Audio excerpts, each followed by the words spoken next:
Magandang gabi sa inyong lahat, mga kapatid at mga kaibigan, ganun din sa aming mga bisita. Welcome sa ating pagpupulong sa gabing ito.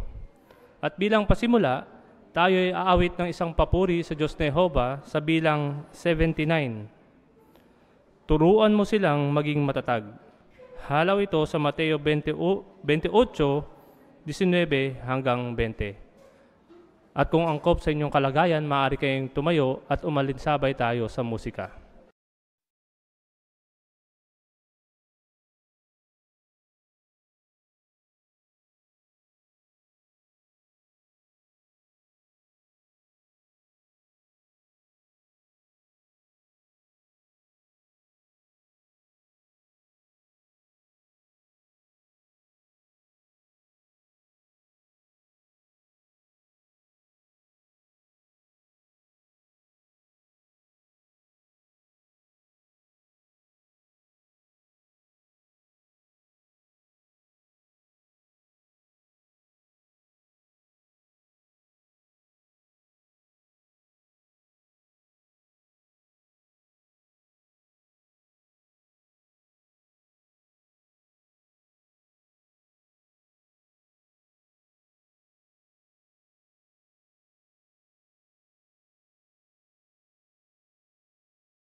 Magandang gabi ulit sa inyong lahat at nalulugod namin kayong tanggapin sa pagpupulong natin sa gitnang Sanlinggo. Sa linggo ng Hunyo 14 hanggang 20. O ano-ano kaya yung aabangan natin sa gabing ito ng ating pagpupulong? Paano kaya natin mapapalaki ng mahusay o paano ninyo mapapalaki ng mahusay ang inyong mga anak? Mamaya, meron tayong matatalakay ng mga prinsipyo mula sa Biblia kung paano ninyo magagawa iyon. Meron din tayong pahayag na mapapakinggan. Ang tema, ano ang gagawin ko kapag nasuway ko ang mga magulang ko? Ito'y gagampanan naman sa atin mamaya ng ating isang estudyante. Aabangan din natin kung paano tayo maaring maging matyaga pero hindi naman sobrang luwag. Yan at marami pang iba ang ating aabangan sa pagpupulong natin sa gabing ito. Tayo dadako agad sa unang seksyon ng ating pagpupulong sa gabing ito, ang kayamanan mula sa salita ng Diyos. Ito'y gagampanan sa atin ni Brother Samuel Pahilagot, ang unang bahagi, mga prinsipyo para mahusay na mapalaki ang mga anak. Ilang taon ba ang proyekto ng pagpapalaki ng mga anak? Ilang taon? Yung project para mapalaki ang mga bata, mga anak. Marahil ay sabihin ng iba na 20 taon. Pero ang totoo, hindi natatapos ang pagiging magulang diyan sa 20 taon. Ang pinakamagandang maibibigay ng mga magulang sa anak ay, una, pagmamahal. Pangalawa ay pagbibigay ng panahon. At pangatlo ay training. Salig bibiyang pagsasanay. Kaya sa pagkakataong ito, meron tayong 3 prinsipyo na pag-uusapan para mahusay nating mapalaki ang ating mga anak. Pag-usapan natin yung 3 prinsipyo. Una, ihanda ang mga anak mo sa mga problema na posible nilang maharap. Pangalawa, na posibleng mangyari ito ay prinsipyo, sanayin sila mula sa pagkasanggol. At yung pangatlo ay disiplinahin sila sa maibiging paraan. Ngayon, pag-usapan muna natin yung una.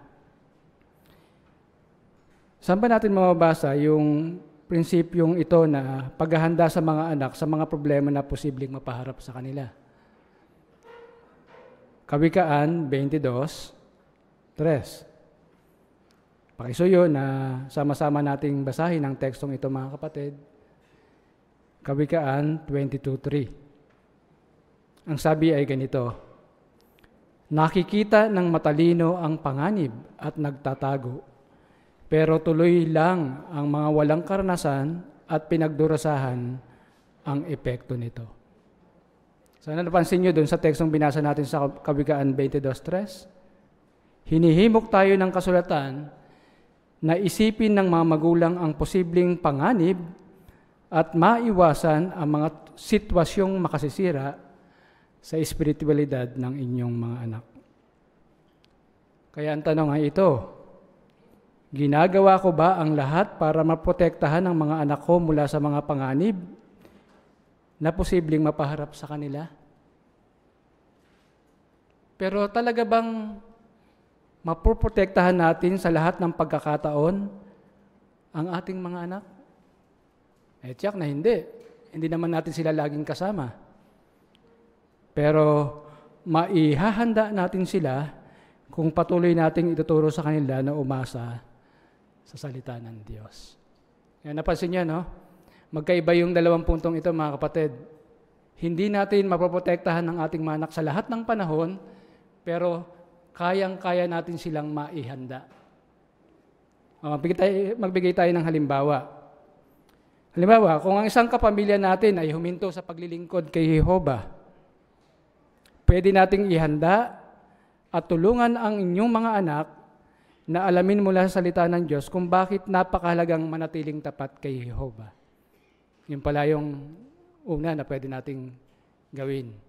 Pangalawa, kapag namatayan ng isang kapamilya na minamahal, ipakita sa inyong mga anak kung paano gagamitin ang Biblia para makayanan ng lungkot at makadama ng kapayapaan. Napansin yung 2 punto na yun. At doon naman sa artwork na makikita ninyo sa ating screen, ating artwork, tinutulungan tayo ng artwork na ito na ihanda ang ating mga anak para ipagtanggol ang katotohanan o paniniwala mula sa kasulatan. Makikita nyo sa artwork, mga kapatid, kung paano nagtuturo ang kanyang, yung magulang, yung ama, kung saan nagsimula ang tao. Makikita nyo dun sa tablet niya, no? Yung mula dun sa unggoy hanggang sa maging tao siya. Ayan ang mismong issue dun sa paaralan. Kaya inihanda ng magulang niya kung paano ito sasagutin kapag ito ay tinatalakay na sa paaralan. Kaya kung minsan, hindi na ipatatawag ng mga teacher ang mga magulang kasi, anong dahilan? Nasagot na ng mga bata o ng mga anak ang isyong ito. Naihanda na ng mga magulang. Kaya magandang pagkasanay ang ginagawa ng mga magulang sa bagay na ito. Pero ang tanong, kailan natin sila sasanayin? Ang sagot ay makikita naman natin sa Kawikaan 22:6. Ang sabi, sanayin mo ang bata sa landas na dapat niyang lakaran. Kahit tumanda siya, hindi siya lilihis dito. Kailan natin sila tuturuan, mga kapatid? Kapag matanda na? Hindi, ano? Sanayin mo ang bata. Ibig sabihin, maliliit na bata ay pwede nang sanayin. At sa ating tinatalakay, mga kapatid, ay pwede nang sanayin mula sa pagkasanggol para matuto. Tingnan ninyo ang ilang pakikipag-ugnayan sa isang sanggol. Ayon sa ulat, sa mga unang buwan, nakikipag-ugnayan at nakikipag-usap ang mga magulang sa kanilang mga sanggol sa pamagitan ng pisikal na pakikipag-ugnayan. Mararamdaman ninyo na mas malapit kayo sa isa't isa sa pamagitan ng pagsasalita, pagkanta, paglalaro, o pagbabasa kasama siya. Yan pala yun, no? Kapag kinakausap yung sanggol. Binubuo ng mga interaksyong ito ang pundasyon kung saan nabubuo ng inyong sanggol ang kanyang emosyonal na ugnayan sa inyo. Mahahalagang paraan ang mga ito para turuan ng inyong sanggol at mas mapadali ang kanyang pag-unlad. Kaya napaganda, no? Kapag tinuturuan, sanggol pa lang, natututo na. At ayon sa ulat, sino yung pumasyal kay Elizabeth? At pagkatapos nung makarating siya doon, sa kanyang kamag-anak na si Elizabeth, si Maria yun, no? Lumukso yung sanggol. Ilang buwan pa lang yung sinapupunan ni Elizabeth yung bata o yung sanggol sa kanyang sinapupunan. 6 na buwan pa lang, pero lumukso na. Ibig sabihin, matalas yung pandinig ng mga ito. Kaya mahalaga sa pagkasanggol pa lang ay maturuan na sila. Kaya mentras ang sanggol o maliit na bata ay sinasama sa pulong, sinasama sa ministeryo at iba pang mga gawaing espiritual, mas magiging masipag sila kapag sila ay maging adulto na. Tandaan, para silang aklat na wala pang laman. At sino maglalagay ng laman? Tayong mga magulang at mga anak. Tayo maglalagay ng salita doon sa aklat na iyon. Ang isang halimbawa natin ay si Timoteo, na sinanay mula sa pagkasanggol ng nanay niyang si Eunice at ng kanyang lolang si Loida. Maasahan natin na talagang napakabuti ni Timoteo nang siya ay maging adulto na. Pangatlong simulain, mababasa naman natin yan sa Kawikaan 22:15. Ang sabi, ang kamangmangan ay nakatali sa puso ng bata, pero aalisin ito sa pamalong pandisiplina. Ang tanong, mga kapatid, sino sa inyo ang hindi nakaranas na kayo ipaluin ng inyong mga magulang? O, lahat tayo nakaranas ng palo, ano? Baka ito'y sintron, kinelas, walis tingting, at iba pa, ano? Sino nakaranas nun? Pero alam niyo ba kung anong ibig sabihin ng pamalo? Ang pamalo ay kumakatawan sa awtoridad ng mga magulang na mahigpit na ipinatutupad dahil na rin sa kanilang mapagmahal at naaangkop na pagmamalasakit sa walang hanggang kapakanan ng kanyang mga anak. Ibig sabihin, kapag pinalo ka pala ng inyong mga magulang, mahal na mahal kayo nila. Pero kapag kayo ay hindi pinalo ng inyong mga magulang, ayon sa Hebreo 12, hindi kayo mahal ng inyong mga magulang. Sapagkat ang disiplinang ito ay mula kay Jehovah. Pero paano natin sila didisiplinahin, mga kapatid? Sa Deuteronomio 6:7, mababasa natin doon yung salitang itanim sa puso ng inyong mga anak ang salita ng Diyos. Ano ibig sabihin nito? Ibig sabihin nito, ituturo at ikikintal natin sa pamagitan ng madalas na pag-uulit. Kaya hindi kayo magtataka, mga kapatid, na ang mga magulang ay paulit-ulit. Hindi sirang plaka, pero paulit-ulit talaga sila. Kasi sila ay nagtuturo sa inyo. Kaya kung pag-iisipan natin ang 3 prinsipyong ito, ihanda, sanayin, disiplinahin ang mga anak, ang 3 prinsipyong ito ay tutulong para mapahusay at mapalaki ang mga anak sa praktikal na paraan at kaisipan ng Diyos na Jehovah. Maraming salamat, Brother Pailagot, sa mahusay na pagtalakay sa bahaging yan. Nakita namin kung ano yung dapat gawin ng mga magulang para maging mahusay paglaki ang kanilang mga anak. Dadako naman tayo sa ikalawang may bahagi sa gabing ito, ang espiritual na hiyas. Gagampanan naman ito ni Brother Leonides Rabanes. Sino ang gustong bumasa ng Kawikaan 22, talatang 29? Sister Mia Hinyo? Nakakita ka na ba ng taong mahusay sa gawain niya? Tatayo siya sa harap ng mga hari, hindi siya tatayo sa harap ng mga karaniwang mga tao. Salamat. Ngayon ang tanong, paano natin masusunod ang tekstong ito para makatulong tayo sa kongregasyon at ano ang mga pakinabang? Brother Tranquilino? Kung ibibigay natin yung buong makakaya kapag niatasan tayo, gampanan ng mga atas, pati na yung mga spiritual na mga gawain, ipinakikita natin na maasahan tayo.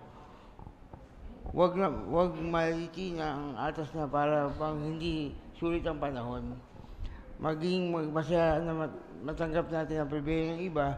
Kapag ganito ang gawin natin, magiging masaya tayo at susulong tayo.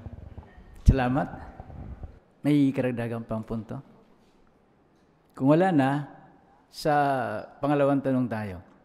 Sa pagbabasa ng Biblia para sa linggong ito, anong spiritual na hiyas ang nagustuhan mo? Sister Sheila Camarig. Maganda ang itinuturo sa akin ng Kawikaan 22:10 dahil pinapaalala nito na ang paglayo sa mga taong mapanuya ay mahalaga upang mapanatili ang kapayapaan.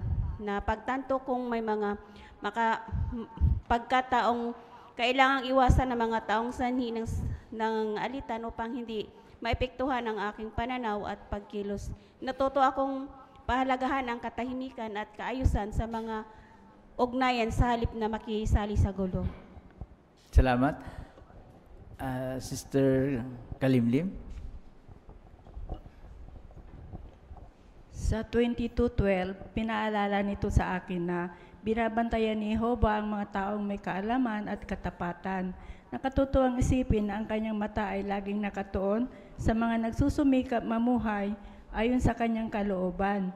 Kaya natuto rin akong umiwas sa pandaraya at kasinungalingan dahil hindi ito kinukonsinti ng Diyos. Salamat. Brother Relox Mario. May kasabihan po na sabihin mo kung sino mga kaibigan mo at sasabihin ko kung sino ka. Kaya ako po yun at pinaalahanan ako ng talatang 24-25 na umiwas o mag-ingat sa mga taong malayo sa pamantayan ng ating Diyos na Jehovah. Sa halip, maging masigasig sa gawaing pangkaharian kasama ng marurunong, may takot sa Diyos nang sa gayon, hindi ako mabitag sa landasin ng sanlibutan. Sister Jimia Hinyo. Sa Kawikaan 22:9 po, napangitiya po ako habang binabasa ito kasi napakaganda po ng pangako ni Jehovah sa mga taong bukas palad. Pinapakita po dito na kapag tumutulong tayo sa iba, lalo na sa mga nangangailangan, hindi po tayo malilugi. Sa halip, pagpapalain pa po tayo. Kaya nakakagaan ng loob, malaman na pinapahalagan po ng Diyos ang kabutihang loob. Kahit kaunti lang ang meron tayo, basta bukal sa puso ang pagbibigay, mahalaga ito kay Jehovah. Kaya mas na-inspire po ako na patuloy na maging mapagbigay at huwag magsawa sa pagtulong. Salamat. Sister Mariel Homo. Wala pong sino mang tao ang nakakaalam ng lahat ng bagay. Lagi pong may mas marunong o mas makaranasan kaysa sa atin. Kaya sa verse 17 po, pinapayuhan tayo na makinig sa mga salita ng marurunong. Paalala po ito sa akin na yung paghingi o pagtanggap ng tulong o payo ay hindi kahinaan, kundi kapakumbabaan. Kapag humihingi at tumatanggap ako ng tulong o payo, tinatanggap ko na meron akong limitasyon at naipapakita ko ang kapakumbabaan. Salamat. Sister Sara Gomila. Sa verse 1 po, nakikita ng mga anak natin ang ating pagkamatapat. Makakatulong ito sa kanila para maging mapagkatipala ang magulang din sila kapag may pamilya na sila. Ang pinakamahalaga, nakikita at pinahalaga ni Jehovah ang ating pagsisikap na maging tapat sa lahat ng bagay. Sister Victoria. Sa Kawikaan 22 verse 6 po, pinaalala nito sa akin bilang magulang na akayin ng aking anak na mahalin ng Diyos at sundin ang mga utos niya. Nang sa ganon ay magkaroon ito ng magandang epekto sa kanyang buhay. Nais ko ding sanayin ang aking anak sa landas ang dapat niyang lakaran at nang sa ganon sa kanyang pagtanda ay hindi siya malihis ng landas. Kaya kung patuloy kong ituturo ang pamantayang ito, ay mas malamang na mananatili siya na ikapit ang bawat prinsipyo ng Biblia. Salamat. Brother Felix Alcantara. Ano ang sinasabi ng Biblia tungkol sa galit? Ano ang dapat nating gawin kapag may kaibigan tayo? Minumungkahi ng kaunawaan, dapat na maging mapanuri at mag-ingat tayo sa taong magagalitin upang hindi tayo mabita. Pero pinapayuhan tayo ng unang Corinthians 15:33, huwag kayong mapanlinglang. Ang masamang kasama ay sumisira ng magalang ugali. Ibig sabihin, kapag sumasama tayo sa taong magalitin, magiging tulad nila tayo. Salamat po. Sister, yes. Jemel. Dito po sa Kawikaan 22:3, binanggit dito na isang katilinuhan yung pag-iisip sa safety, lalo na po sa pagmamaneho. Yung simpleng pag-check ng gulong, preno, at pagpo-focus sa kalsada bago umalis, ay dapat kong isaisip po. Hindi ko dapat isipin na wala naman nakakita sa akin o maging kampante kapag gumagawa ng isang bagay. Ang pagsunod sa batas pantrapiko, may cameraman o wala, ay makakapagdikta sa buhay ko po at sa iba po na nasa kalsada. Sister Igama, salamat Sister Jemel. Napaalalahanan ako nito, yung 22:11 ng Kawikaan, kung paano ko mapanatili ang dalisay na puso sa mapanganib na panahong ito. Sa Biblia, ang puso ay kadalasang ginagamit sa makasagisag na paraan. Sa ibang referensya naman, ito ay tumutukoy sa kaloob-loobang bahagi ng tao na siyang tinitignan ng Diyos na Jehova. At dito nabubuo ang kanya ang kaugnayan natin sa Diyos. At ito rin yung nagdidikta kung paano gumagawi ang isa. Ang puso ang nagpapakilala ng tunay nating pagkatao. Kaya dinidiin ng referensyang ito ang tinitignan at pinapaalagahan ni Jehova sa kanyang mga lingkod. Kaya bilang lingkod niya, lagi kong lilinangin ang katahingan ito upang magkaroon ng matalino at malinis na puso. Salamat po. Sister, katabi ni Sister, pangalan po? Sheila po. Sa sanlibutan, talamak ang pandaraya at di pagiging tapat. Kaya yung sa 29 po, kumakapit din po yung payo sa sekular na gawain. Tayo man ay nagtatrabaho o nag-aaral sa paaralan. Napakahalaga po ng pagiging masipag, tapat at may mainam na paggawi, lalo na kapag walang nakakakita. Dahil napaparangalan po nito si Jehovah at pinapanatili natin yung identity natin bilang tunay na Kristiyano. Salamat, Sister Navares. Brother Alvoro. 22:1, ang magandang pangalan ay mas dapat piliin kaysa malaking kayamanan. Ang paggalang ng iba ay mas mabuti kaysa sa pilak at ginto. Totoo naman talaga ito.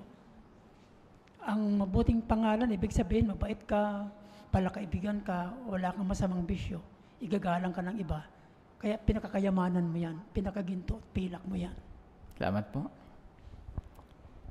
Sister Rabanes. Sa Kawikaan 22:19 po, sinabi na binibigyan tayo ni Jehovah ng kaalaman para magtiwala tayo sa Kanya. Totoo po yun kasi habang mas dumadami yung kaalaman natin, mas lumalalim din yung tiwala natin kay Jehovah. Kaya kapag parang nababawasan po yung tiwala natin sa Kanya, baka indikasyon po yun na nagkukulang na rin tayo sa regular na pagbabasa ng Biblia at personal study. Halimbawa, kapag may problema po sa pinansyal, para mas magtiwala tayo kay Jehovah, pwede natin gawing study project kung paano pinaglaanan ni Jehovah yung mga lingkod niya noon. Salamat mga kapatid sa inyong mahusay at nakapagpapatibay na komento. Balik sa Chairman. Maraming salamat, Brother Rabanes, sa mahusay na pangangasiwa sa spiritual na hiyas at sa 16 na nakibahagi. Muli, maraming salamat. Dadako naman tayo sa ikatlong may bahagi sa gabing ito, ang pagbabasa ng Biblia. Babasahin niya ang Kawikaan 22:1 hanggang 19. Ito'y gagampanan naman sa atin ni Brother Felix Alcantara. Piliin kaysa malaking kayamanan. Ang paggalang ng iba ay mas mabuti kaysa pilak at ginto. May pagkakatulad ang mayaman at mahirap. Pareho silang ginawa ni Jehovah. Nakikita ang matalino, ang panganib at nagtatago, pero tuloy lang ang mga walang karanasan at pinagdurusahan ng epekto nito. Ang resulta ng kapabumbabaan at pagkatakot kay Jehovah ay kayamanan, karangalan at buhay.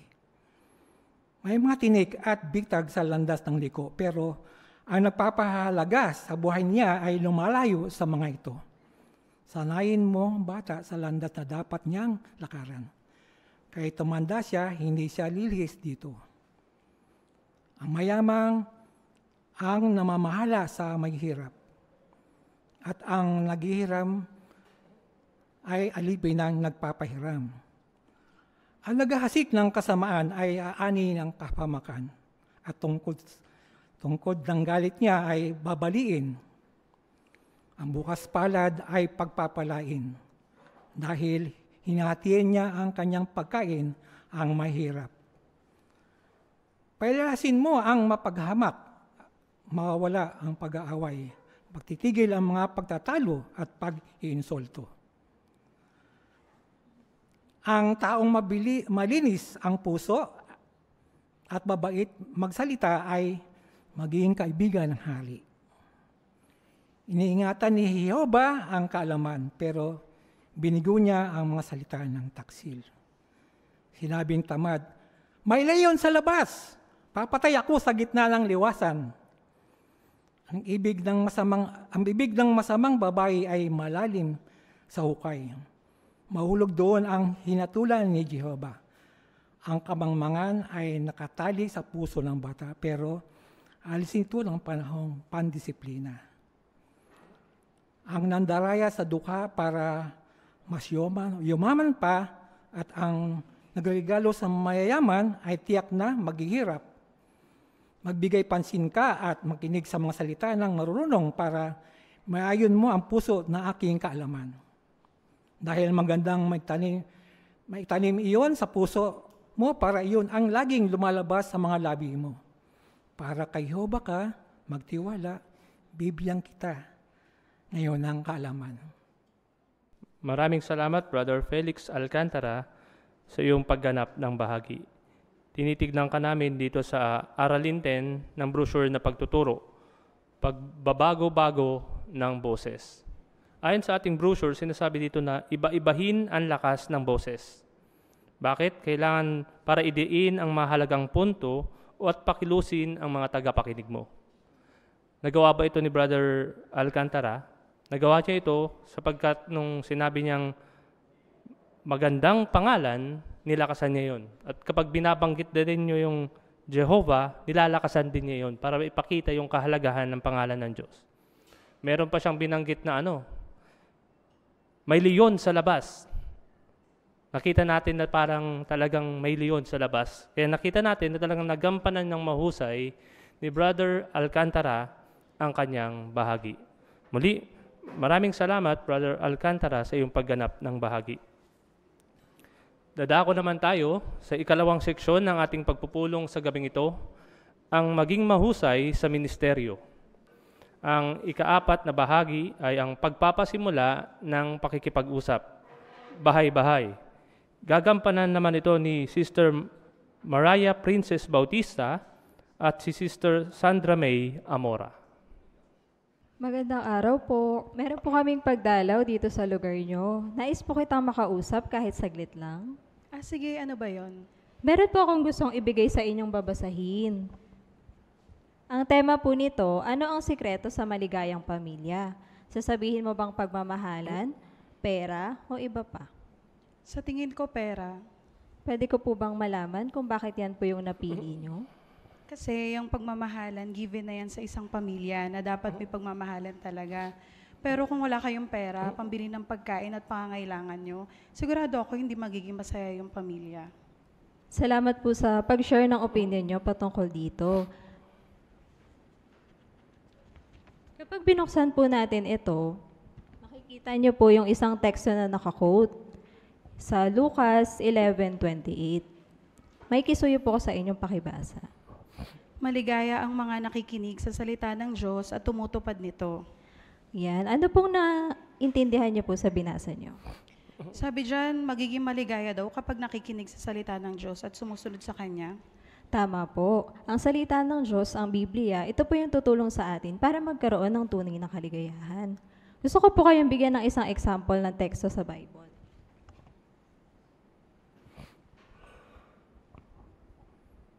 Meron po akong downloaded na Bible dito sa cellphone ko. Gusto ko pong ipakita sa inyo isang teksto na makakatulong sa isang mag-asawa. Dito po sa Colossus 3:18. Kayong mga asawang babae, magpasakop kayo sa inyong mga asawang lalaki gaya ng inaasahan sa mga tagasunod ng Panginoon. Salamat po, ate. Ano po yung nakita niyong puntos dito sa teksto? Bilang asawang babae pala, dapat magpasakop ako sa asawa ko. Tama po kayo. Sa tingin niyo po kaya, magiging masaya kayo bilang mag-asawa kapag sinunod niyo po ito? Oo naman. Sigurado ako na magiging masaya kayong mag-asawa kung gagawin ko yan. So, hindi lang pala pera yung pwedeng magpaligaya sa isang pamilya. Maganda rin pala yung may ganyan tayong guide para maging maayos yung pamilya. Tama po kayo, ate. At nakakatuwa po na ganyan po yung tugon niyo pagdating sa Biblia at napakahalaga po nito. Ito na po yung sarili niyong kopya nitong babasahin. Pwede niyo po yung basahin. Gusto ko po sanang bumalik sa inyo para magtalakay po ulit ng mga iba pang mga teksto sa Biblia. Sa araw at oras na pwede po kayo. Ako po pala si Princess. Anong pwede kong itawag sa inyo? Ako pala si Sandra. Sige, pwede mo akong balikan kapag weekends para walang pasok yung anak ko. Maraming salamat, Ate Sandra. Maraming salamat, Sister Bautista, at sa iyong kasama sa inyong pagganap ng bahagi. Titignan namin kayo sa Aralin 5, number 4, ng brochure na mahalin ang mga tao. Huwag agad itama ang kausap mo, hayaan mo siyang magsalita. Kung hindi ka ayon ng Biblia ang sinasabi niya, huwag mo siyang kontrahin. Nung sinabi niya yung pera para magpapasaya, narinig niyo bang kinontra ni Sister Bautista? Hindi naman, no? Hinayaan niyang magsalita kung bakit nababanggit ng kausap niya yun dahil sa may problema sila sa pera, pagkain. Sabi niya, magiging masaya sila kapag masaya dahil marami silang pera. Pero nakita natin, paano ba na sinagot yun? Gumamit siya ng Biblia. Pinagbasa niya ng Biblia at dahil doon, naintindihan niya na hindi pala yung pera yung sagot. Sabi nga niya doon sa uli, malaking tulong pala yung paggamit din ng guide mula sa Biblia. Kaya pwede rin natin yun tularan kapag tayo ay nagbabahay-bahay.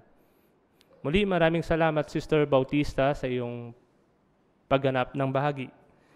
Dadako tayo ulit sa ika-5 bahagi, pagpapasimula ng pakikipag-usap. Di formal na pagpapatotoo. Gagampanan naman ito ni Sister Spirulina Rabanes at ang kanyang kasama, Sister Pinky Carlos. Excuse me po, pwede po makiupo dito? Sige, halika. Salamat po Upo ka, inihintay ko kasi yung asawa ko. Ay, sige po ate. Kung iniintay niyo po pala siya, aalis na lang po ako pagdating niya para siya po yung makaupo dito. Hindi, okay lang kasi pagdating naman niya, alis din kami agad. Iniisip ko nga, bakit kaya ang tagal niya? Nagmamadali po ba kayo? Hindi naman. Naiwan ko kasi yung baby ko sa bahay kasama yung mga ate at kuya niya. Okay po. Ilang taon na po yung baby niyo? 3 years old na siya, pero para sa akin, baby pa rin siya. Iniisip ko nga, ang bilis ng panahon, ang laki na niya agad. Lagi ko nga po naririnig din yan sa mga nanay. At sa tingin ko po talagang maalaga rin kayo pagdating sa anak ninyo. Oo naman, pero minsan naisip ko pa rin kung nagiging mabuting magulang ba kami sa kanila. Kasi kahit malalaki na sila, iniisip ko pa rin kung nasa mabuti silang kalagayan. Saan po kayo madalas kumukuha ng payo pagdating sa pagpapalaki ng anak nyo? Kahit nga gusto kong humingi ng payo, wala naman akong mahingian. Ganun po ba? May alam po ako at gusto kong i-share sa inyo ngayon. Ito pong website namin na jw.org. Tingnan nyo po, may mga topics po dito na para sa inyong mga magulang. Dito po sa pag-aasawa at pamilya. Mukhang maganda yan na. Pwede ba yan dito sa cellphone ko? Opo, i-search nyo lang po, i-type nyo po yung jw.org/tl. Ayan, nakita ko na. Ayan, tapos po, scroll lang po kayo sa baba at nandyan po yung para sa pag-aasawa at pamilya. I-click nyo lang po at tignan nyo po yung section na pagpapalaki sa mga anak. Ayan po, oh. Ayan, ito nakita ko na rin. May article po dyan. Sabi po, paano ba maging isang mabuting magulang? Ang ganda po ng isang teksto na binanggit dyan. Pwede nating basahin, ate, yung Santiago 1:19. Sabi po dyan, ang bawat tao ay dapat na maging mabilis sa pakikinig, mabagal sa pagsasalita at mabagal magalit.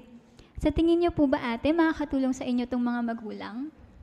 Oo, kailangan talaga namin na pakinggan din yung mga sinasabi ng mga anak namin at hindi dapat kami madaling magalit sa kanila. Kasi pansin ko, kapag lagi kaming galit, nahihirapan yung mga anak namin na lapitan at kausapin kami. Totoo po yun, ate, no? At nakita nyo po, ang ganda talaga ng payo na nasa Biblia, makakatulong sa inyo. Diyan din po sa website, meron pong mga video na pwede nyo gamitin sa pagtuturo ng mga anak ninyo. Punta lang po kayo sa library, diyan sa video, at mga kategory para sa mga bata at teenager. Ayan po yung mga video.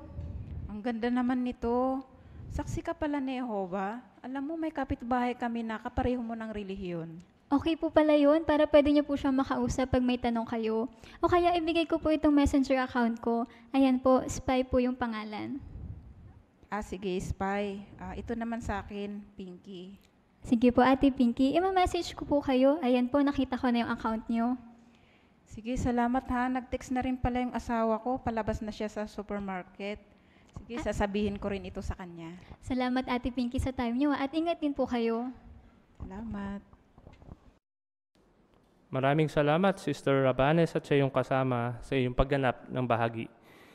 Tinitignan namin kayo sa Aralin 1, number 4, magmasid. Paano natin magagawin? Sabi dito, ano ang ginagawa ng kakausapin ko? Ano kaya ang nasa isip niya?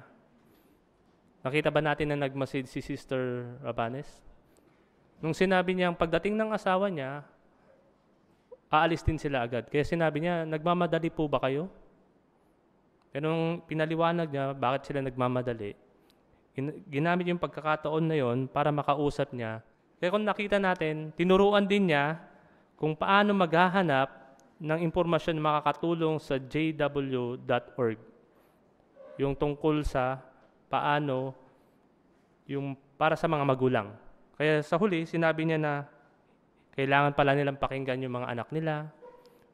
Kailangan din nilang hindi madaling magalit. Kaya kapag magalit daw, nahihirapan silang lumapit. Pero ngayon, natutunan niya na hindi pala dapat ganun gawin niya. Muli, maraming salamat, Sister Rabanes, sa iyong pagganap ng bahagi. Dadako naman tayo sa ika-6 na may bahagi sa gabing ito, ang pahayag. Ang kanyang tema, ano ang gagawin ko kapag nasuway ko ang mga magulang ko? Ito'y gagampanan naman sa atin ni Brother Romeo Dum. Sino dito yung hindi pa napagalitan ng magulang? Malamang halos lahat tayo ay napagalitan na ng magulang. Paano naman kung nasuway mo yung magulang mo? Yan yung tatalakayin natin sa maikling pahayag na ito. Tanong ng mga kabataan, ano ang gagawin ko kapag nasuway ko yung mga magulang ko? Karamihan sa mga magulang sa ngayon, karamihan sa pamilya ngayon ay may sinusunod na patakaran tungkol sa curfew, paggamit ng gadget, at tamang asal. Paano naman kung hindi mo ito nasunod? Hindi mo na mababago ito. Pero, may magagawa ka pa rin para hindi na lumala ang sitwasyon. Ang hindi mo dapat gawin. Kung hindi alam ng magulang mo na sinuway mo sila, baka matukso kang itago yung nagawa mo. Kung alam naman ng magulang mo yung ginawa mo, baka matukso ka pa rin na magdahilan o sisihin pa ang iba. Ganito yung sinasabi ng kabataan si Diana. Hindi solusyon ang pagsisinungaling.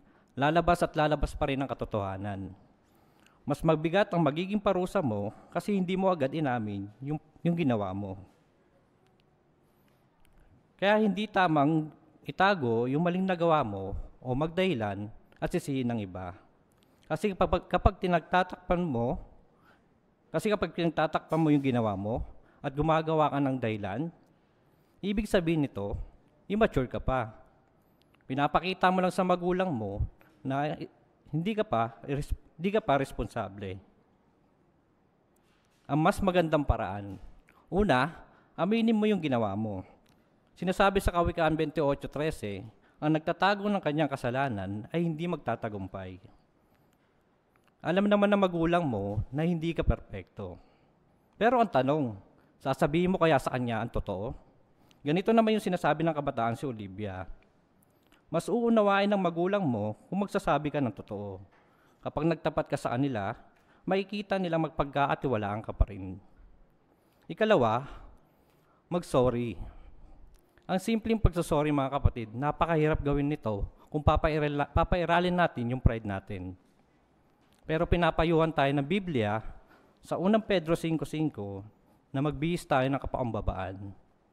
Kailangan natin kasi mga kapatid ng kapaumbabaan para magawa natin mag-sorry at maiwasan natin at mapigilan natin yung sarili natin magdahilan pa. Ikatlo, tanggapin ang resulta ng ginawa mo. Sinasabi naman sa Kawikaan 8:33 na makinig kayo sa disiplina at magiging marunong kayo. Ganito naman yung sinasabi ng kabataan si Jason. Kapag nagreklamo ka tungkol sa parusa sa'yo, lalong lalala lang ang sitwasyon. Kahit mahirap, tanggapin mo yung pagbabawal at huwag kang mag-focus sa hindi mo na magagawa. Huwag magreklamo. Tanggapin ang anumang pagbabawal ng magulang mo. Gumawa ka ng paraan para maibalik ang pagtitiwala sa iyo. Binabanggit naman ng Efeso 4:22 na alisin ninyo ang lumang personalidad na naaayon sa dati niyong paraan ng pamumuhay. Kung lagi kang gagawa ng tamang desisyon at papatunayan mo sa magulang mo na hindi mo na uulitin yung ginawa mo, babalik yung tiwala nila sa iyo. Tip, higit ang pang inaasahan ng magulang mo para mapatunayan mo na mapagkakatiwalaan ka. Halimbawa, kapag lumabas ka ng bahay nyo, yung simpleng pag-update kung nasaan ka o nasaan lugar ka, magpapakita yun na gusto mong ibalik yung tiwala nila sa iyo. Sigurado kapag nagawa mo ang mga ito, tiyak na mababalik mo ang mga tiwala ng magulang mo. At mapapasaya mo pa si Jehovah. Kaya mga kabataan, makinig at sumunod sa inyong mga magulang. Maraming salamat, Brother Romeo Dom, sa iyong pagganap ng bahagi. Napansin niyo ba yung ginawang bahagi ni Brother Dom? Madalas siyang tumingin sa mga audience. Nakita ko pa nga na meron siyang isang sentence na nakatingin lamang sa audience niya. Noon din, meron din tayong nakitang pagkumpas sa kanyang mga kamay. Kaya pinapahalagahan namin yung ginawa mong yon, Brother Dom. Nakita din natin yung kanyang bahagi kung ano ang gagawin kapag nasuway mo ang mga magulang mo. Meron siyang binanggit na 4. Aminin ang ginawa mo, mag-sorry, tanggapin ang resulta ng ginawa mo at gumawa ng paraan para maibalik ang pagtitiwala mo. Kapag ginawa natin yon, mga kabataan o mga anak, babalik yung tiwala ng yung mga magulang, mapapasaya nyo sila, ganun din ang Diyos na Jehovah. Muli, maraming salamat, Brother Romeo Dom, sa iyong pagganap ng bahagi. Dadako naman tayo sa ikatlong seksyon ng ating pagpupulong sa gabing ito, ang pamumuhay bilang Kristiyano. Pero bago yan, aawit muna tayo ng isang papuri sa Diyos na Jehovah sa awit bilang 134. Mga anak, ipinagkatiwala ng Diyos. Halaw ito sa awit 127, 3 hanggang 5. Umalinsabay po tayo sa musika.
sa mga magulang, pwede kayang maging matyaga, pero hindi sobrang maluwag?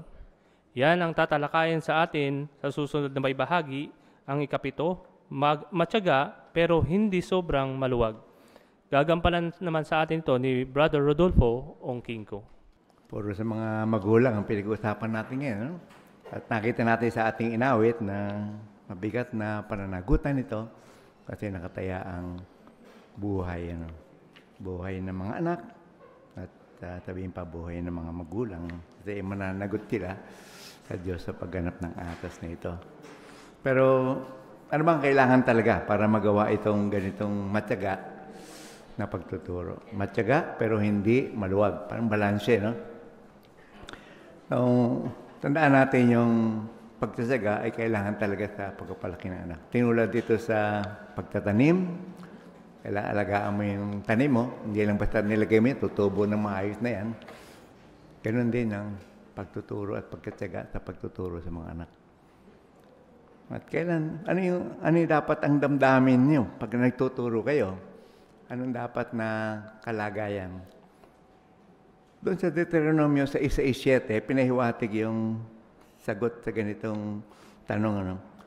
Napansin niyo, sabi ron ay itatanim ninyo sa puso ng inyong mga anak.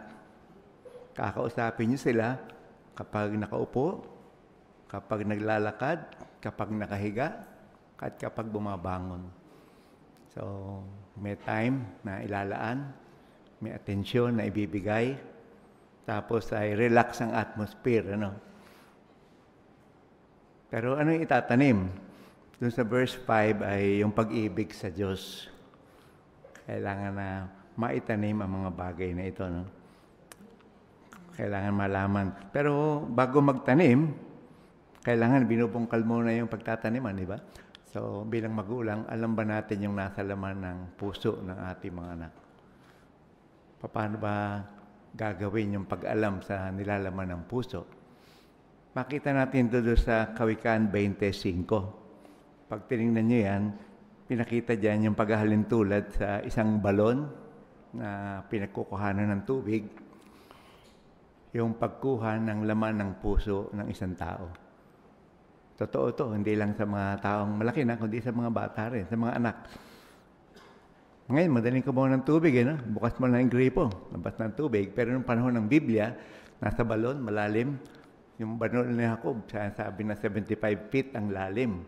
So, kailangan ng tiyaga sa pagkuha, kailangan ng panahon. So, ganun din ang kailangan para sa mga anak, Hindi sila basta nagsasalita pagdating sa bahay. Ito nangyari sa eskwelahan, ganito, loloko ko ng kaklase ko, ganitong ginawa, nililigawan ako. Hindi nangyayari di ba?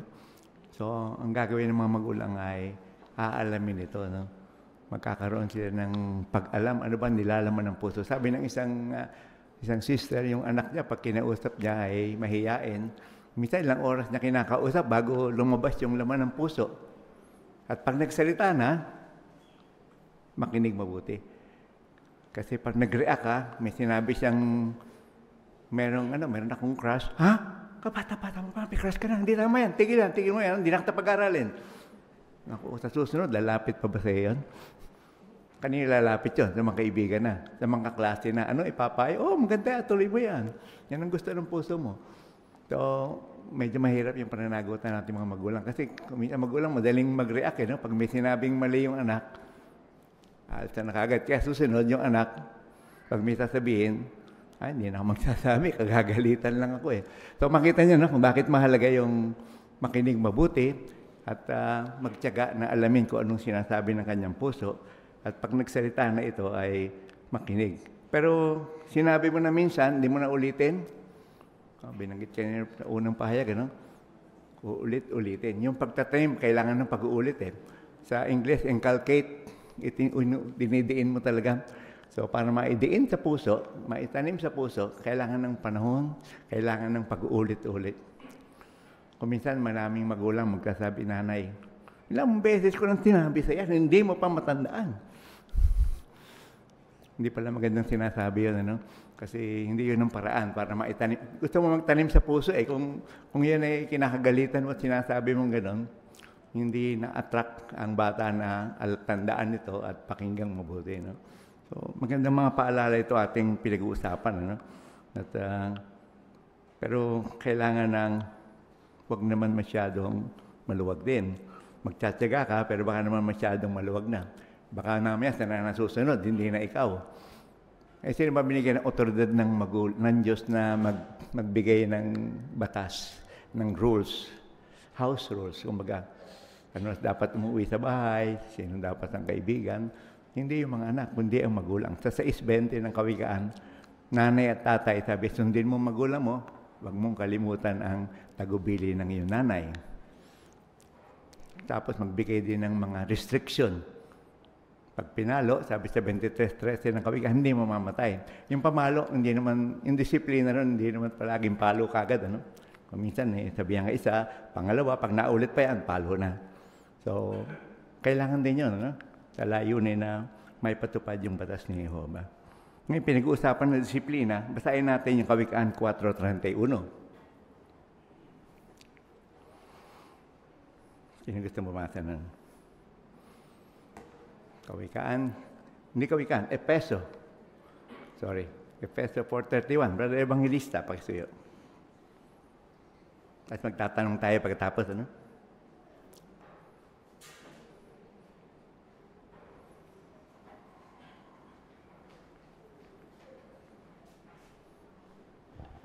Alisin ninyo sa inyong sarili ang lahat ng matinding hinanakit, galit, puot, pagbulyaw, at mapang-abusong pananalita, at anumang pwedeng makapinsala.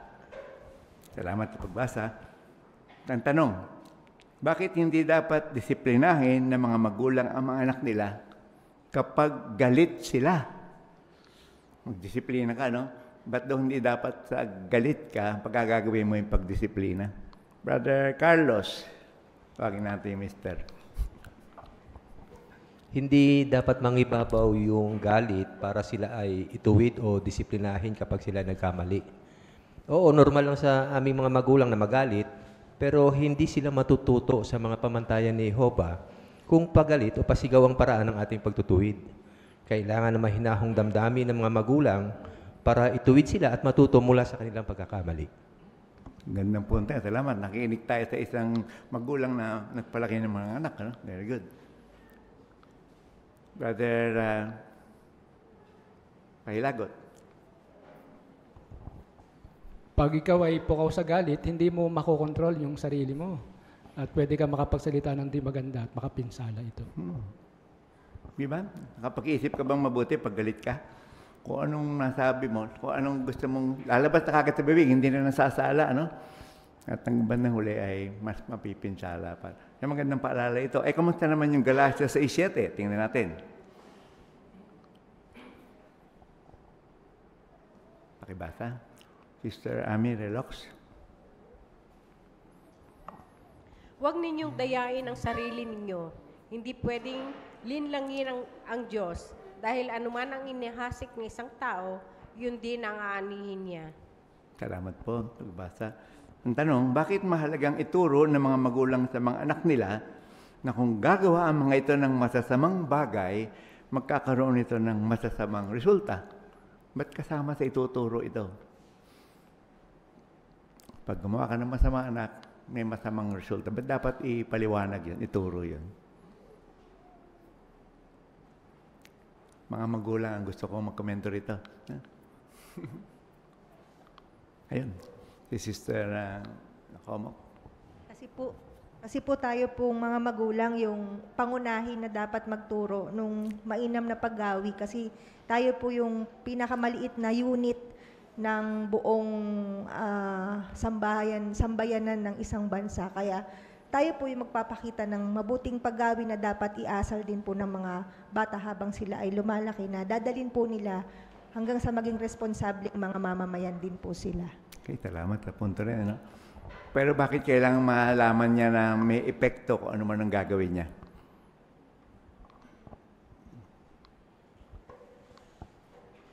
Sister Pehomok. Tutulong po kasi yun sa kanila para maging responsable sila sa kung ano man yung mga actions or decisions na gagawin nila. Kung paano ang Diyos na Jehovah po ay hindi niya tayo pinoproteksyonan or hindi niya tayo binibigyan ng shield dun sa mga maling desisyon natin. Ganon din yung mangyayari sa kanila. Kung mali yung ginawa nila, ganon din yung aanihin nila. Pero kung tama, mas magiging masaya po sila. Yeah. Diba? Brother, wow. Salamat na komento na yan. Magsisilbi kasi po yun sa kanila na warning. Na dun sa warning na yun, hindi na nila susubukan. Kasi nabigyan muna sila ng pati una na vision dun sa mangyayari sa gagawin nilang kamalian. Kaya nagiging babala yun sa kanila. Tama, no? Okay. Pupunta na tayo dito sa susunod na bahagi. Manunood naman tayo ngayon ng video, no? Ito yung matiisin na nagpapasensya sa isa't isa dahil sa pag-ibig sa mga anak.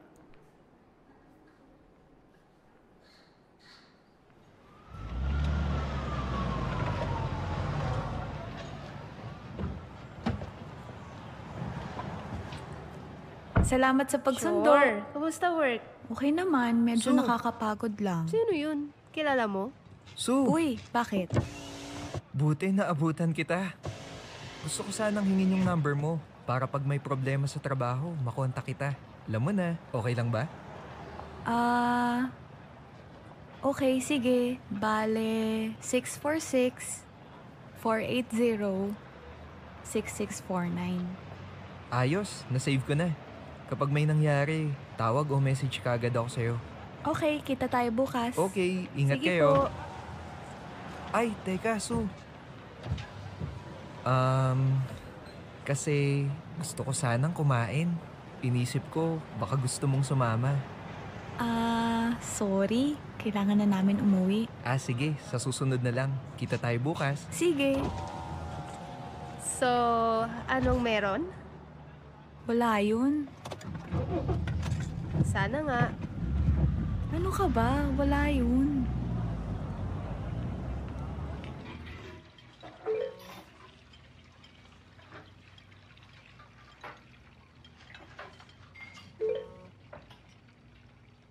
Alam ko kung sino yan.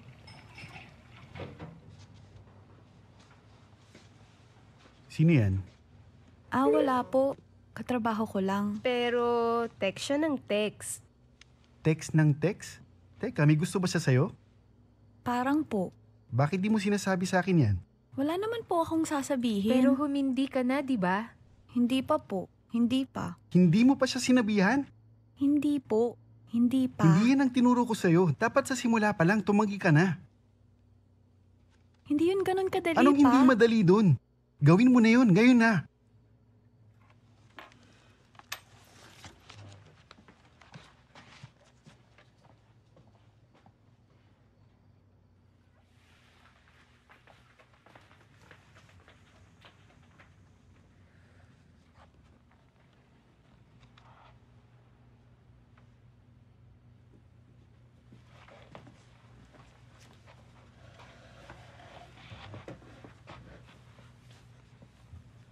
Nak, sorry. Nagulat lang ako. Nagtitiwala ako sa'yo. Kilala kita. Alam kong gusto mong gawin ang tama. Salamat po. Pero hindi na po ako bata. Oo nga. Pero ako pa rin ang tatay mo. Siyempre, nag-aalala ako sa'yo. Ganon talaga ang mga tatay.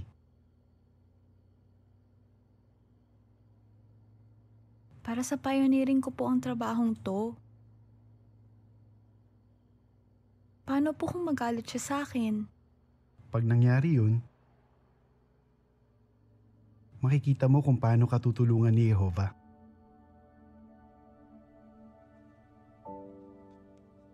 Kausapin ko po siya bukas. May tutulong ba ako? Pray po tayo. Sige, nak.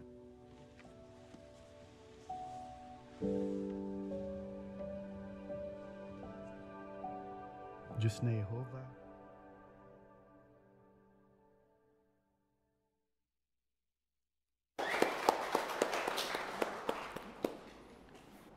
Pakaganda ng video na yun, no? Ang tanong natin, ano mga aral mula sa video? Ano natukuha nating aral? Sister Pinky, Carlos? Galit nga po yung tatay, sinikap niyang pakalmahin yung nadarama niya. Kaya yung aral po, kapag nagsisimula na pong uminit yung ulo natin, kailangan nating sikapin na kontrolin yung ating iniisip at ikinikilos. Pwede po tayong umalis muna para magpakalma at manalangin na tulungan tayong makapag-isip at makapagsalita ng tama. Brother Victoria, salamat, Sir Pinky. Huwag din po tayong mag-overreact. So text lang naman yun naririnig natin, nag-overreact na tayo. Huwag natin komprontahin yung anak natin sa ganung paraan dahil magkakasagutan lang po talaga tayo. Hintayin natin na maging mahinahon ang lahat bago kausapin yung anak natin. At hindi rin masamang mag-sorry sa ating anak dahil pagpapakita rin po yun ng pagpapakumbaba and eventually, ganun din po gagawin ng mga bata. Ganda yung mga lesson natin mga kapatid, ano? At lahat tayo ay natuto ron. Pwede natin ulitin panoorin siguro yun. Makakuha tayo ng maraming leksyon doon. Tinuturoan tayo ni Jehovah paano natin gagampanan yung ating atas bilang mga magulang. Maraming salamat, Brother Ongkinko, sa pagganap at ng iyong bahagi. Nakita natin na pwede palang maging matyaga pero hindi sobrang maluwag. Dadako naman tayo sa ika-8 bahagi sa gabing ito, ang pag-aaral ng kongregasyon sa Biblia. Gagampanan naman sa atin ito ni Brother Cerces Felicitas. Pagpatuloy natin mga kapatid ang pag-aaral ng kongregasyon sa Biblia gamit ang aklat na mga aral na matutuhan mo sa Biblia. Tiyak na sabik na tayong pag-aralan ang aklat na ito. At gusto namin kayong pasiglahin mga kapatid na pwede natin komentuhan yung mga ilang larawan, mga ilang tekstos sa Biblia, at mga ilang katanungan sa parapo. Sa loob lamang ng 30 segundo o mas maikli pa. Kaya gusto namin kayong anyayahan muli mga kapatid sa pag-aaral na ito. Kaya para hindi na tayo manabik sa ating pag-aaral sa aklat na matutuhan mo sa aral sa Biblia, basahin po natin yung buong liham ng lubong tagapamahala. Mahal namin mga kapananampalataya. Bilang mga mananamba ni Jehovah, mahal natin ang kanyang salita, ang Biblia. Kumbinsido tayo naglalaman ito ng tunay na kasaysayan, maasang patnubay, at nakakaantig na katibayan ng pag-ibig ni Jehovah sa mga tao. Gustong-gusto natin matulungan ng iba na malaman ang mahalagang katotohanan nasa salita ng Diyos. Dahil dyan, natutuwa kaming ilaan sa inyo ang aklat na ito, mga aral na matutuhan mo sa Biblia. Hayaan ninyong bagitin namin ang ilang bagay tungkol dito. Ang aklat na ito ay pangunahin ng inihanda para sa mga bata, pero makakatulong din ito sa mga adulto na gustong matuto ng higit pa tungkol sa Biblia.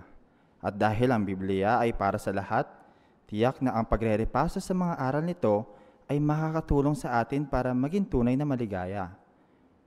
Mula sa mga ulat ng Biblia, ikinakwento ng aklat na ito ang kasaysayan ng tao mula sa paglalang.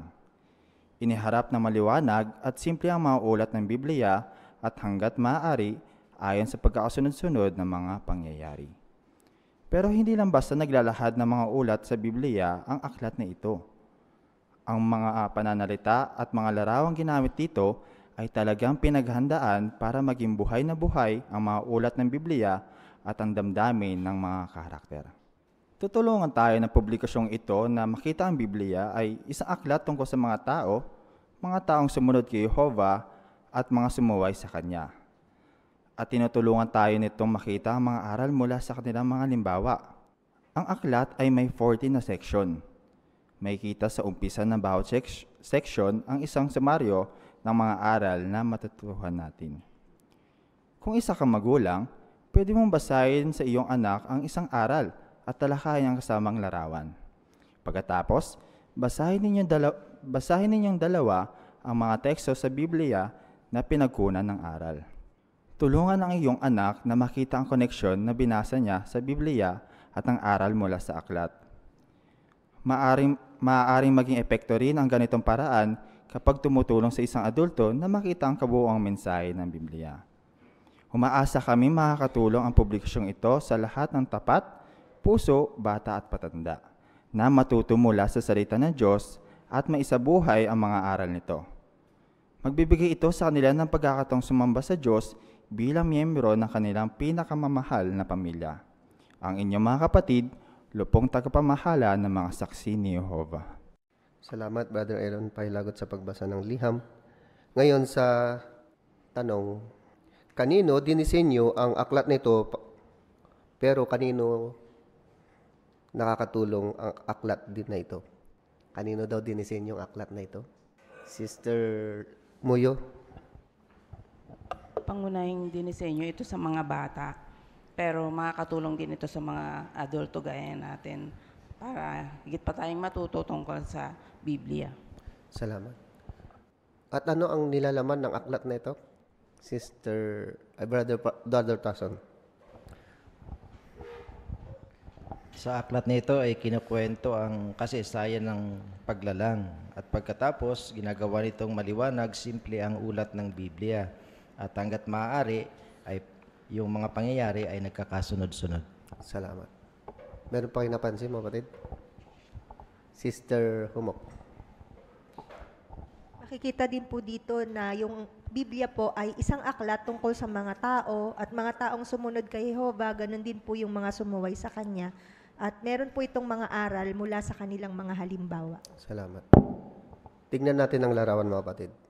Para sa mga magulang, paano tayo tinutulungan ng lupong tagapamahala na pasiglahin ang ating mga anak?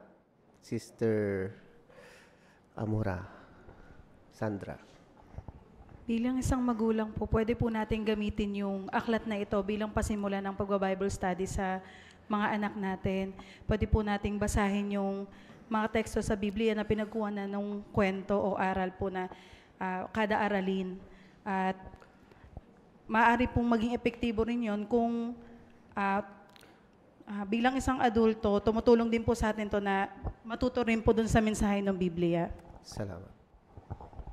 Kaya anong inasahan ngayon ng lupong tagapamahala? Sister Pahilagot. Umaasa po ang lupong tagapamahala na ang publikasyong ito sa lahat ng tapat, puso, bata at matanda na matuto mula sa salita ng Diyos at maisabuhay ang mga aral nito. Salamat. No? Kaya yun ang pampasigla ng ating lupong tagapamahala. No? Kaya gusto nating basahin ang buong introduction ng section 1. Ang ulat ng Biblia ay nagsimula sa paglalang ni Jehovah ng napakaraming magagandang bagay sa langit at sa lupa. Kung isa kang magulang, tulungan ang iyong anak na makita ang kahanga-hanga at sari-saring nilalang ng Diyos. Ipaliwanag na ang tao ay nilalang ng Diyos na ibang-iba kaysa sa mga hayop. Kasi may kakayahan tayong magsalita, mga tuwiran, mag-imbento, umawit at manalangin. Tulungan ng mga anak na pahalagahan ang kapangyarihan at karunungan ni Jehovah, lalo na ang kanyang pag-ibig sa lahat ng kanyang nilalang, kasama na ang bawat isa sa atin. Sa introduction sa section 1, bilang magulang, muli tayo pinapalalahanan, no? Kaya paano natin tutulungan ang ating mga anak na makita ang mga bagay na ginawa ni Jehovah? Diyan sa introduction. Sister Henyo. Matutulungan natin ang ating mga anak na makita yung mga kahanga-hanga at sari-saring nilalang ng Diyos. At maaari rin natin ipaliwanag kung paano ang tao ay nilalang ng Diyos at ibang-iba ito sa mga hayop. Okay. Meron pa kayo nakita, mga kapatid? Diyan sa introduction. Sister Aguilar. Tulungan ng mga anak na pahalagaan ng kapangyarihan at karunungan ni Jehovah, lalo na ang kanyang pag-ibig sa lahat ng kanyang nilalang, kasama na ang bawat isa sa atin. Ayun. Kaya ilang punto yung natutuhan natin dito sa introduction. Di bali, 2 punto, no? Kaya pinapasigla tayo. Ngayon, gusto nating basahin yung mahalagang aral sa introduction sa section 1. Brother Felicitas. Ginawa ni Jehovah at ng kanyang anak ang lupa para maging tirahan natin. Pangalawa, Sister Jana Homok. Ginawa ni Jehovah ang pamilya ng lalangin niya ang lalaki at babae at bigyan sila ng kakayahang magkaanak. Salamat. Sister Relox. Layunin ni Jehovah na mabuhay ang mga tao, magpakailanman ng payapa at nagkakaisa. Salamat. Yun yung mahalagang aral na pag-aaralan natin dito sa section 1, mga kapatid. Ngayon, ituloy natin. Yung aral number 1. Ginawa ng Diyos ang langit at lupa. Ang Diyos ni Jehovah ang may lalang. Siya ang gumawa ng lahat ng bagay, mga nakikita at di nakikita. Bago niya gawin ang mga bagay na nakikita, gumawa muna siya ng napakaraming anghel. Alam mo ba kung ano ang mga anghel? Sila ay katulad ni Jehovah. Hindi natin sila nakikita, gaya ng Diyos na hindi natin nakikita. Ang unang anghel na ginawa ni Jehovah ang naging katulong niya. Tumulong ang anghel na iyon nang gawin ni Jehovah ang mga bituin, planeta at lahat ng iba pang bagay. Ang isa sa mga planetang iyon ay ang magandang tirahan natin, ang lupa. Pagkatapos, inihanda ni Jehovah ang lupa para maging tirahan ng mga hayop at ng mga tao. Pinasikat niya sa lupa ang liwanag ng araw, gumawa siya ng mga bundok, dagat at mga ilog. Ano ang sumunod na nangyari? Sinabi ni Jehovah, magpapatubo ako ng mga damo at halaman at mga puno. Nagsimulang tumubo ang maraming iba't ibang klase ng gulay, prutas at mga bulaklak. Pagkatapos, gumawa si Jehovah ng mga hayop, may lumilipad, lumalangoy at gumagapang. Gumawa siya ng maliliit na hayop gaya ng rabbit at ng malalaki gaya ng elepante. Ano ang paborito mong hayop? Pagkatapos, sinabi ni Jehovah sa unang anghel, gumawa tayo ng tao. Ang mga tao ay iba sa mga hayop. Ang mga tao ay marunong mag-imbento ng sari-saring bagay. Marunong silang magsalita, tumawa at manalangin. Aalagaan nila ang lupa pati na ang mga hayop. Kilala mo ba ang unang tao? Alamin natin. Maraming salamat, Brother Aaron Pahilagos, sa mahusay na pagbabasa ng buong aralin na yan. Ngayon po mga kapatid, dadako natin sa tanong. Sino ang Diyos na Jehovah? Si Ethan. Ang Diyos na Jehovah ang may lalang. Thank you. Maraming salamat. At ano pa? Sister Kamarig, sa bandang likod. Siya din ang gumawa ng lahat ng bagay at mga nakikita at di nakikita. Ayun. Salamat. Okay. Sa tanong, anong ginawa niya? Maraming punto dyan, mga kapatid. Anong ginawa ni Jehovah? Si Brother Amora na maliit. Gumawa po siya napakaraming anghel. Ayun. Napakaraming anghel. Bukod sa maraming anghel, ano pa? Brother Alcantara. Bukod sa napakaraming anghel, ginawa din niya yung na mga bituin, planeta, at lahat ng iba pang bagay. Ayun. Isa sa mga planetang yun ay ang magandang tira natin, ang lupa. Okay. Salamat. Brother Terence Morat. Maganda pong i-point out sa mga anghel po, yung unang anghel na ginawa ni Jehovah ang naging katulong niya. Ayun. Gusto natin basahin yung Genesis 1, talatang 2. Brother Doom. Nang pasimula ay nilalang ng Diyos ang langit at ang lupa. Yung 2, yung talatang 2. Talatang 2. Brother, ituloy mo, Brother Dom.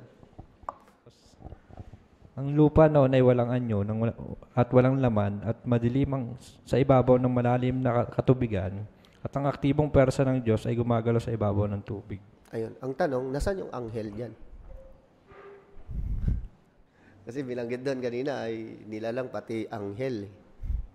Tignan niyo sa research guide niyo, kapatid. Research guide. Tapos, pupunta tayo doon sa talababa. Sa dus. Nakita niyo, kapatid? Talababa. Nakita niyo, kapatid? Sa research guide. Tapos, punta tayo doon sa talababa. May mga teksto dyan. Meron siyang sinuhayan na teksto. Nakita niyo, kapatid? Tapos, meron talababa na yung sharp ba yun ang pagkakasulat. Maganda yan pag na-download nyo, kapatid. Makikita nyo yun. Sa research guide, dun sa talababa, bukod sa footnote, meron dun sa yung aktibong at ang aktibong persa. Yan ang itatap natin. Nakita nyo, kapatid? Aktibong persa. Sister Loreto. Yung pinaka-reference po doon sa aktibong puwersa, binanggit po na ang espiritu. Ayun. Pag sinabi ang espiritu, paano natin mapapatunayan na itong mga anghel na ito ay talagang nilalang ni Jehovah? Basahin natin, mga kapatid, yung Kawikaan 8:30-31. Father J.E. Nasa tabi niya ako noon bilang isang dalubhasang manggagawa. Gustong-gusto niya akong kasama sa araw-araw. Masayang-masaya ako sa piling niya sa lahat ng panahon. Masayang-masaya ako nang makita ko ang lupang titirahan ng tao at espesyal para sa akin ang mga anak ng tao. Ayun. Kanino tumutukoy itong tekstong ito? Brother Muyo. George. Tumutukoy po ito kay Hesus Kristo. Ayun, tumutukoy pa ng Jesus. Si Panong Jesus ay isang, siya? Sister Canoto. Isa siyang dalubhasang manggagawa. Okay, isa siyang dalubhasang. Okay, dalubhasang manggagawa. Sister Loreto. Isa po siyang anghel. Ayun, isang anghel. Salamat. Kaya ngayon, anong matutuhan natin sa ulat na ito tungkol kay Jehovah? Ginawa niya yung anghel. Ano ba? Anong matutuhan natin sa ulat na ito tungkol kay Jehovah? Sister Sandra. Na ang mga anghel po ay kagaya po ni Jehovah, hindi po natin sila nakikita. Ayun. Kaya kapag pinaliwanag natin sa may bahay, madali na nilang maunawaan yan, no? Hindi nakikita. Okay. Ano pa yung matutuhan natin?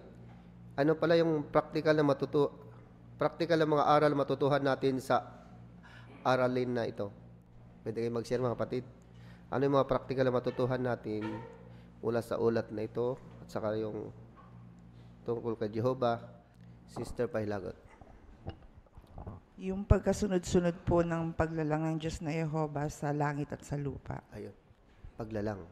Kapag nasa ministeryo tayo, mga kapatid, paano natin magagamit ito? Itong Genesis 1:1. Tagalog. Brother Ongking ko. Marami naniniwala na ito ay bunga ng evolusyon, lahat ng nandito. Pero dito may creator, si Jehovah. Ayun.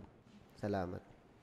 Meron pa ba kayo napansin, mga kapatid, na ilang ginawa ni Jehovah dito sa pinagbinasa na buong aralin? Sister Homok? Na bago niya nilikha po yung tao, talagang inihanda po ng Diyos na Jehovah yung lupa para maging kaaya-aya pong tirahan ng mga tao at mga hayop. Kaya talagang ang layunin po ng Diyos ay manirahan ang tao sa lupa. Kasi nilagyan muna po niya ng pinaghiwalay ang langit, ang lupa, nilagyan ng berdeng damo, nilagyan ng mga hayop, pinakahuli po ang tao. Salamat. Merong pinagkaiba, no? Yung tao at saka hayop. Ano ba yung pinagkaiba nun? Brother Relox. Ang hayop po hindi marunong magsalita, tumawa, o walang pag-iisip, tulad ng tao. Kaya ngayon, anong privilege natin? Brother Terence? Dahil po dito ay ang tao ay may pribilehiyo na pangalagaan ang lupa pati na yung mga hayop. Ayun. Tignan natin ang larawan, mga kapatid. Ano ang matutuhan natin dyan sa larawan na yan? At paano natin ito magagamit sa ministeryo? Talaga pambata, no?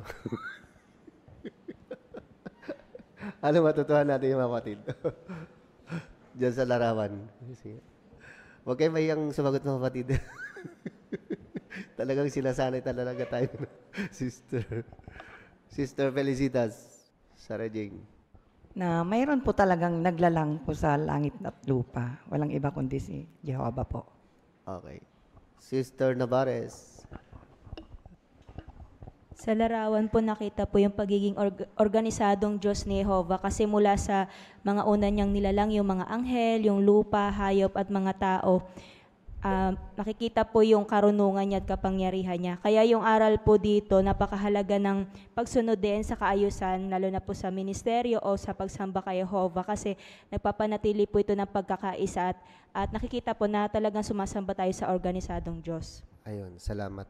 Salamat sa larawan. Pero binanggit dyan sa dulong bahagi ng ating aralin, may teksto, kapatid, Colosas 1:15-17. Pwede natin komentahan yan, mga kapatid? Brother Ongking ko. Kanina may nakausap ako, sabi nung kausap ko ba't wala rito yung mga anghel doon sa Genesis? Sabi ko, nandun sa Colosas yan Hindi lahat nasa umpisa. At binanggit dito sa Colosas na ginawa ng Diyos ang nakikita at di nakikita. So yung di nakikita, pasok na yung mga anghel doon. So makita natin talaga na si Jehovah ang manglilika at si Jesus ginamit niya bilang sa bahagi sa paglikha. Salamat. Maraming salamat, Brother Kiko.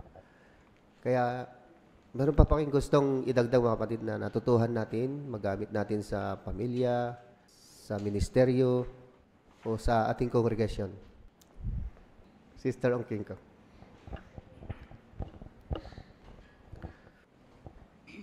Nakita po natin dito na ang karunungan at taglay ng Diyos. Dahil bago niya nilikha ang tao, hinanda muna niya ang lupa para mabuhay sila. Andun ang hangin, ang tubig, mga halaman, para magbigay sa kanila ng pagkain. Salamat. Maraming salamat. Brother J.E. Brother Relox, sorry. Nakita din po natin dito kung gaano yung pagmamahal ni Jehovah para sa atin po. Dahil nilaan niya po yung lahat ng bagay para maging masaya po tayo. Ayun. Salamat. Kaya marami tayong natutuhan, mga kapatid, no? Inilaan ni Jehovah ang planetang ito para sa atin, para mag-enjoy at sumamba sa Kanya. Maraming salamat, Brother Felicita, sa mahusay na pangunguna sa pag-aaral ng kongregasyon sa Biblia. Ganon din sa iyong tagapagbasa, si Brother Pailagot. Pwede ano ba ang natutunan natin sa pagpupulong natin sa gabing ito? Kanina, natalakay yung mga prinsipyo sa Biblia para mapalaki ng mahusay ang mga anak. Meron siyang 3 binanggit. Una, yung Kawikaan 22:3. Pwedeng ihanda ang mga anak sa mga posibleng mapaharap sa kanya. Katulad ng nabanggit kanina doon sa larawan, may kinalaman sa ebolusyon. Yung pangalawa naman, sa Kawikaan 22:6, sanayin sila habang maliit pa. Yung pangatlo, sa Kawikaan 22:15, pwedeng paluin sila pero sabi doon, disiplinahin sila sa maibibiging paraan pa rin. Nakita din natin kanina sa isang pahayag kung paano kung nasuway mo ang iyong mga magulang. Meron din siyang 4 na binanggit. Una, aminin ang ginawa mo. Huwag mo itong itago. Yung pangalawa, mag-sorry. Pagpapakita iyon ng kapakumbabaan. Yung pangatlo, tanggapin ang resulta ng ginawa mo. Kaya kung meron silang ipataw na disiplina, tanggapin natin iyon. At yung pang-4, gumawa ng paraan para maibalik ang pagtitiwala sa iyo. Paano naman tayo maaring maging matyaga, lalo na sa mga magulang, pero hindi naman sobrang maluwag? Baka minsan meron tayong gusto nyong ituro sa mga anak ninyo, o gusto nyong ipagawa, pero hindi nila nagagawa. Anong kailangan ninyong gawin? Magtiyaga. Hindi sapat na basta isang beses mo lang sabihin, kundi kailangan ulit-ulitin iyon. At kailangan din ng panahon. Pero binanggit din kanina sa pahayag, hindi naman natin hahayaan na sila yung masunod. Sapagkat nasa Biblia din na dapat yung mga magulang ang masunod sa kanilang pamilya. Ganon din, sabi din sa Kawikaan 23:13, pwede ring paluin pero may pag-ibig pa din. Kaya marami tayong natutunan sa gabing ito. Ano-ano naman ang aabangan natin sa susunod na ating pagpupulong? Kanina natalakay kung ano yung mga prinsipyo para mapalaki ng mahusay ang mga anak. Sa susunod naman, mga prinsipyo naman tungkol sa pag-inom ng alak. Meron din tayong tanong na sasagutin sa susunod. Ano ang pagkakaiba ng katakawan sa sobrang katabaan? Kung halimbawa kayo yung host ng isang party o kaya nasa tahanan niyo, naisip niyo na ba kung maglalabas kaya ako ng alak? Yan din ang sasagutin sa susunod na ating pagpupulong. Dito po nagtatapos ang ating pagpupulong sa gabing ito. Bilang pagtatapos, tayo ay aawit ng isang papuri sa Diyos na Jehova sa awit bilang 6. Ang langit ay lumuluwalhati sa Diyos. Halaw ito sa awit 19.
Pakisuyo po sa musika.